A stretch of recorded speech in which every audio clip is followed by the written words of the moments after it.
हमारे YouTube channel रंगीला music world को लाइक share subscribe करना बिल्कुल ना भूलें।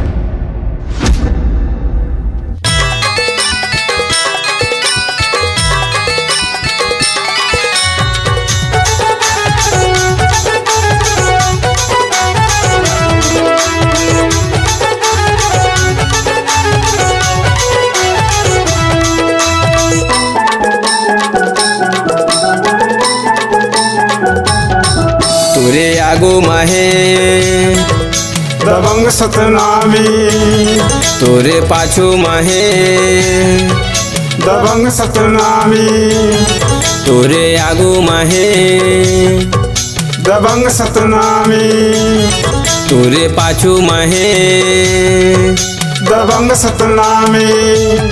मैं हरौ दबंग सतनामी जी गुरु बाबा के कहनल मानी।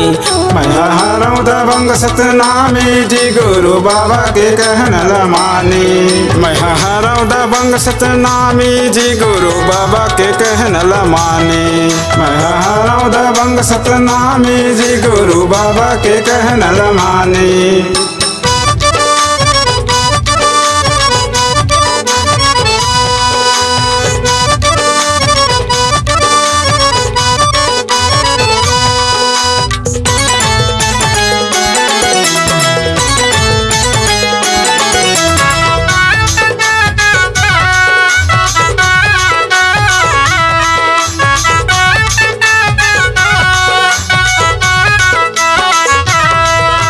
सरल धाम बनाए बाबा तहाँ दबंग सतनामी। जिला ते ज्ञान बताए बाबा बन गे दबंग सतनामी। जिला ते ज्ञान बताए बाबा बन गे दबंग सतनामी। जी हाँ तय मेला लगाए बाबा उहो दबंग सतनामी। जिला ते ज्ञान बताए बाबा बन गे दबंग सतनामी। जिला ते ज्ञान बताए बाबा बन गे दबंग सतनामी। मैं हरौ दबंग सतनामी जी गुरु बाबा के कहनल मानी। मैं हरौ दबंग सतनामी जी गुरु बाबा के कहनल मानी।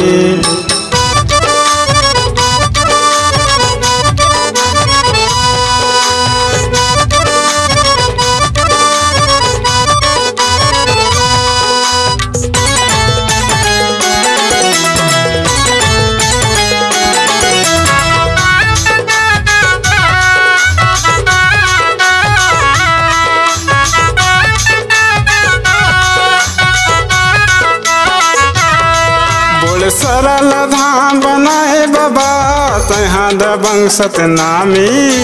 सरहा जो धाई संगमा खड़े है बन के दबंग सतनामी।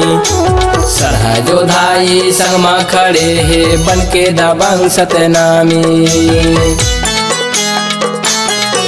उड़ सरल धाम बनाए बाबा तहाँ दबंग सतनामी। सरहा जो धाई संगमा खड़े है बन के दबंग सतनामी। सरहा जो धाई संगमा खड़े है बन के दबंग सतनामी। मैं हरौ दबंग सतनामी गा गुरु बाबा के कहनल मानी। मैं हरौ दबंग सतनामी जी गुरु बाबा के कहनल मानी।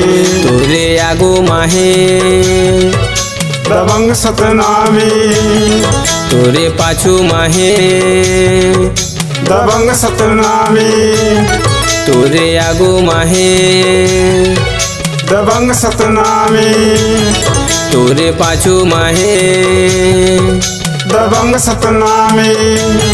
मैं हरौ दबंग सतनामी जी गुरु बाबा के कहनल मानी। मैं हरौ दबंग सतनामी जी गुरु बाबा के कहनल मानी। मैं हरौ दबंग सतनामी जी गुरु बाबा के कहनल मानी। मैं हरौ दबंग सतनामी जी गुरु बाबा के कहनल मानी। अपनी आवाज को नए अंदाज देने के लिए चले आइए रंगीला रिकॉर्डिंग स्टूडियो संतोषी नगर रायपुर।